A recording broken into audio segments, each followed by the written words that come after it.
I tried Samourai Wallet app for 7 days. Here's the shocking truth. When I installed the Samourai Wallet app, I expected just another Bitcoin wallet. But after using it for 7 days, I discovered the shocking truth. This app isn't built for convenience, it's built for privacy, and it takes that mission seriously. From the first launch, Samourai makes its purpose clear.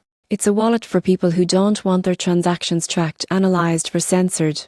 It doesn't even appear on the Play Store. In some countries you have to download it directly. That's how committed it is to user privacy. I started by creating a new Bitcoin wallet. The interface is simple, but under the hood, it's loaded with advanced privacy tools. Features like CoinJoin, Whirlpool, and Stonewall let you mix your transactions so no one can trace them back to you. During my test, I used Whirlpool and it was fascinating to see how my Bitcoin got anonymized through multiple rounds of mixing. Most people get this wrong. They think Bitcoin is anonymous. It's not.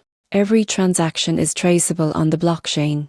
But Samourai gives you a way to fight back against surveillance. Of course, all that privacy comes with a cost. The app's design feels technical and intimidating for beginners. There's no fiat conversion or fancy portfolio tracker. It's not meant for trading, it's meant for protection. After a week of using it, the shocking truth became clear. Samourai Wallet isn't for everyone, but it's essential for anyone who truly cares about financial privacy. In a world where crypto data is constantly tracked and analyzed, this app reminds you what Bitcoin was originally meant to be: freedom through anonymity. If you value privacy over polish, Samourai Wallet is one of the few tools that actually delivers on that promise.